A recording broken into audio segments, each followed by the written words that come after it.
الحمدللہ رب العالمین والصلاة والسلام علی رسولہ محمد وعلی آلہ واصحابہ اجمعین، اما بعد۔ ناظرین محترم، السلام علیکم ورحمۃ اللہ وبرکاتہ۔ سنت لفظ عربی زبان کا ہے، قرآن مجید میں بھی اس کو اللہ تعالیٰ نے استعمال کیا ہے اور عرب اپنی زبان میں بھی اس کا استعمال کرتے ہیں۔ اس کا سادہ سا معنی یہی ہے، طریقہ، راستہ۔ یہ اچھا بھی ہو سکتا ہے، برا بھی ہو سکتا ہے، مگر جب سنت کا لفظ بولا جاتا ہے تو یہ اچھائی کی طرف اس کی نسبت ہوتی ہے۔ سنت اللہ کا طریقہ، یا سنت رسول اللہ صلی اللہ علیہ وسلم کا طریقہ۔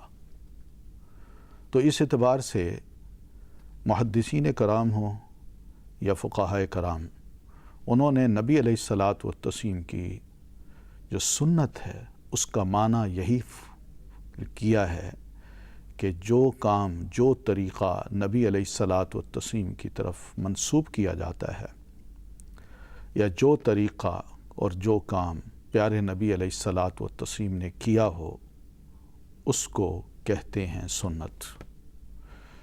ناظرین، یہ سنت بھی وہی بات کہ 3 قسموں کی ہے، یعنی آپ جو کچھ فرمایا کرتے تھے اس کو بھی سنت کہہ دیتے ہیں، یہ سنت قولی ہے۔ اور پھر اسی طرح آپ جو کچھ کیا کرتے تھے اس کو سنت فعلی کہتے ہیں کہ آپ کا وہ فعل ہے۔ اسی طرح آپ نے کسی سنت کو برقرار رکھا ہے تو اس کو سنت تقریری کہہ دیتے ہیں۔ تو یہ نبی علیہ الصلاۃ والتسلیم کی طرف یہ لفظ منسوب ہے۔ ہم اس نسبت کو نبی علیہ الصلاۃ والتسلیم کی طرف کیوں کرتے ہیں اور دوسروں کی طرف اس کی نسبت کیوں نہیں کرنی چاہیے، ذرا اس فرق کو محسوس کیجیے گا۔ نبی صلی اللہ علیہ وسلم نے جو حدیث بیان کی،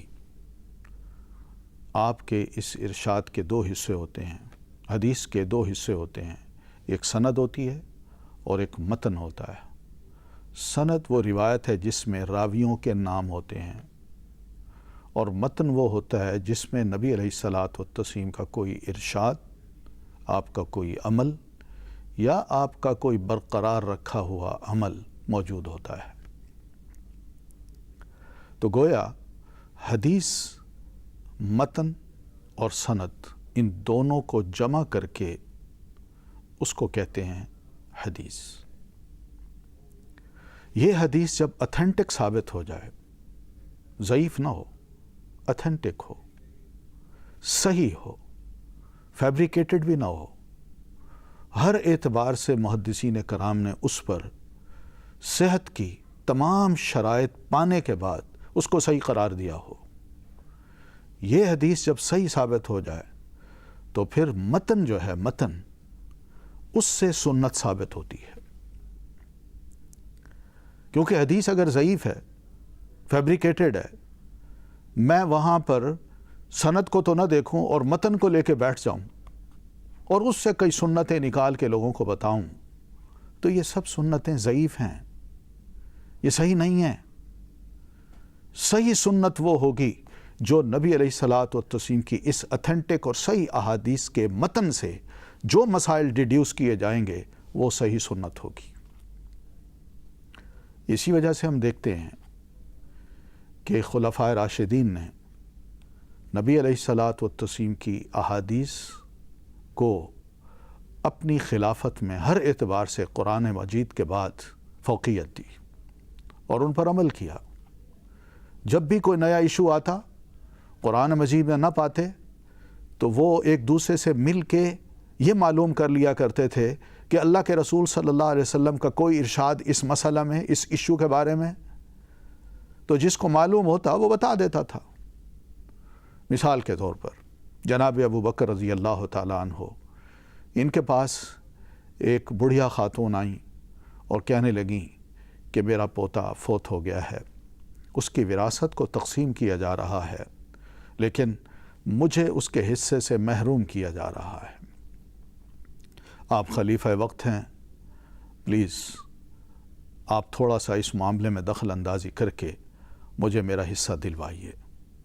جناب ابو بکر رضی اللہ تعالیٰ عنہ اس موقع پر سوچتے ہیں، قرآن مجید کی جو آیت ہے یوصیکم اللہ فی اولادکم، اور اس میں جو حصے دار ہیں، آپ سوچ کے دادی اماں سے یا بڑھیا سے فرماتے ہیں کہ بی بی اماں، قرآن مجید میں تو اللہ تبارک و تعالیٰ نے تمہارا کوئی حصہ مقرر نہیں کیا، اور جہاں تک بات ہے پیارے نبی علیہ الصلاۃ والتسلیم کے ارشاد کی، مجھے سچ بات یہی ہے کہ معلوم نہیں ہے کہ آپ صلی اللہ علیہ وسلم نے بھی کوئی ایسا ارشاد فرمایا ہو کہ بڑھیا جو دادی اماں ہو یا نانی اماں ہو اس کو اس کا حصہ دیا جائے۔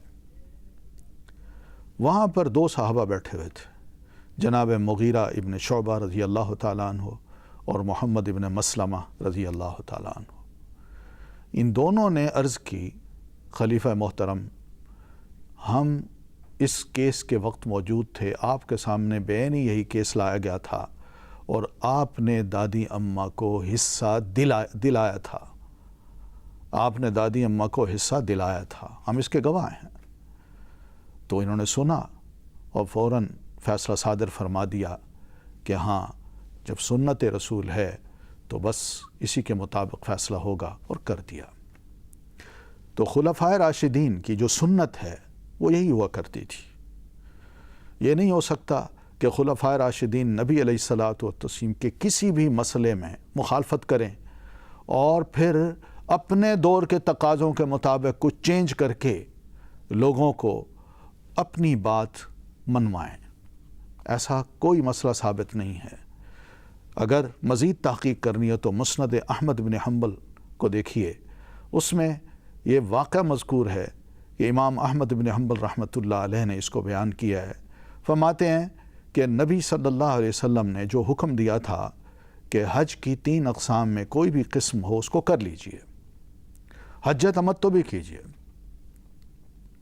جناب عمر رضی اللہ تعالیٰ عنہ نے اپنے دور میں یہ دیکھا کہ ہر شخص حج تمتع کے لیے جا رہا ہے، تو آپ فرماتے ہیں کہ آئندہ سال کوئی حج تمتع نہ کرے۔ لوگوں میں یہ بات پھیل گئی کہ نیکسٹ ایئر ہم نے کوئی حج تمتع نہیں کرنا۔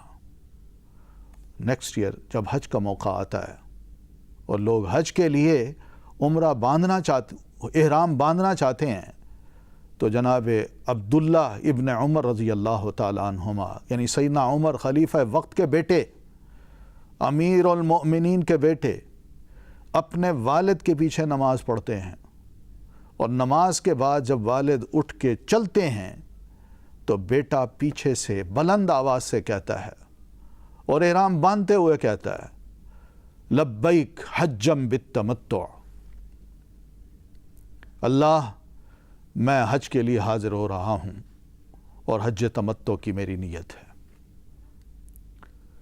لوگوں نے آگے بڑھ کے کہا، اوہ، آپ کے علم میں شاید یہ بات نہیں ہے کہ آپ کے بابا محترم نے جو خلیفہ وقت ہیں، امیر المومنین ہیں، انہوں نے لاسٹ ایئر یہ حکم دیا تھا کہ اس سال کوئی حج تمتع نہیں کرے گا۔